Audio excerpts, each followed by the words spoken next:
பார்த்திங்கன்னா பழையதை வச்சு உங்களுக்கு மீந்து போன பழையதை வச்சு வத்தல் செய்வது எப்படின்னு சொல்லி காட்ட போகிறேன். நான் என்ன பண்ணிட்டேன், மிக்சியில் பழையது புழிஞ்சு வச்சு போட்டுட்டேன். இப்போ நான் கொஞ்சம் கொஞ்சமாக போட்டு மிளகா இதுக்கு தேவையானது பழையதில் மிளகா வத்தல், மிளகு, ஜீரகம். நான் என்ன பண்ண போகிறேன், கொஞ்சம் கொஞ்சம் போட்டு அரைக்காமல் ஃபஸ்ட்டு ஒரு தடவை கொஞ்சம் பழையதை போட்டுட்டு இதுலேயே மொத்த பழையதுக்கு தேவையான மிளகு, ஜீரகத்தை அரைக்க போகிறேன். வாங்க பார்க்கலாம். ஏன்னா என்கிட்ட பழையது நேற்று நிறையவே மீந்துச்சு. ஒரு ஃபங்க்ஷன் போனதால் சாப்பிடல வீட்டில் யாரும், அதனால் மீந்த பழையதை நான் வேஸ்ட் பண்ண விரும்பலை. அதை வத்தல் பண்ண போகிறேன். இப்போ இவ்வளோ பழையதுக்கு மொத்தமாக சேர்த்து ஒரு பிடி கையளவு மிளகு போட்டேன். ஜீரகமும் இந்த அளவுக்கு போடுறேன்.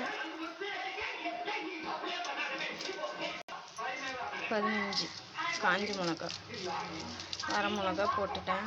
இப்போ இது அரைக்கிறது பார்த்திங்கன்னா எப்படி அரைக்கணும், நம்ம வடை போடுவோம்ல அந்த மாதிரி அந்த வடை போடுற மாவு பக்குவத்துக்கு அரைக்கணும்.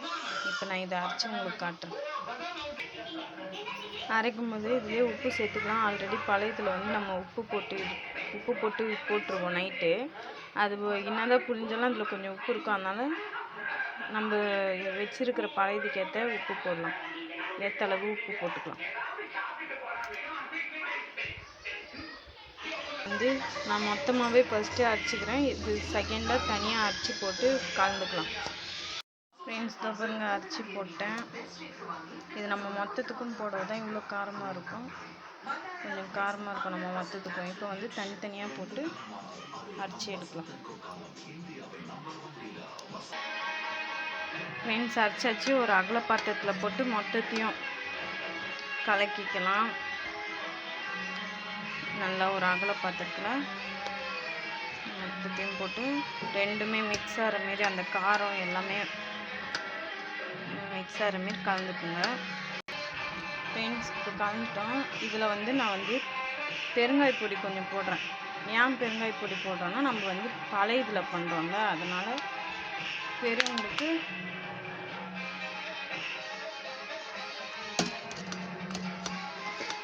நல்லா போட்டு கலரிக்கணும். இப்போ பெருங்காயத்தூள் போடுறதால இந்த வாய் தொல்லை இருக்காதுல்ல, வாசனையாகவும் இருக்கும். கொஞ்சம் லைட்டாக போட்டு நல்லா கலந்துக்கணும். இப்போ முறுக்கு ஊற்றுற அளவுக்கு இருக்குது பாருங்க மாவு கெட்டியாக. இப்போ நம்ம எத்தனை போய் மொட்டை மாடியில் காய வைக்கணும். ஃப்ரெண்ட்ஸ் வந்தாச்சு மொட்டை மாடிக்கு.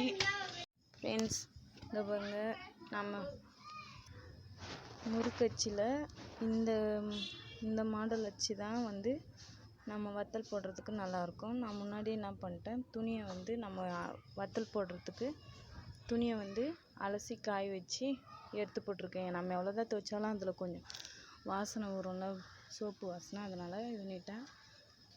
இப்போ நான்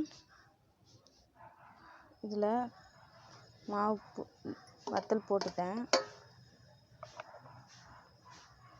அந்த பழையதை போட்டிருக்கேன். இப்போ நார்மல் முறுக்கு எப்படி புளிப்போம் அது போலவே தான்.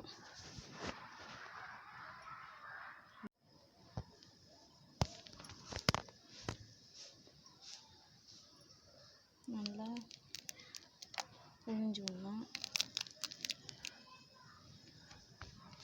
இப்போ இந்தமாரி புழிஞ்சு விட்டுடணும். இது புழிஞ்சு விட்டுட்டோன்னா இது காய ஒரு 3 நாள் 4 நாள் கூட ஆகும். ஏன்னா நம்ம பெரிய சைஸ் முறுக்கு புளியிறோம், அதனால ஒரு 4 நாள் கூட ஆகும். ஃப்ரெண்ட்ஸ் இதோ பாருங்க, இது நல்லா இதுவாக வந்திருக்கு பாருங்க. இது சீக்கிரம் காஞ்சிடும். இது கொஞ்சம் மொத்தையாக வந்துட்டுருக்குது.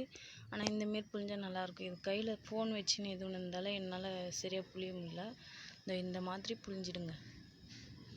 இந்தமாரி புழிஞ்சால் நல்லாயிருக்கும்.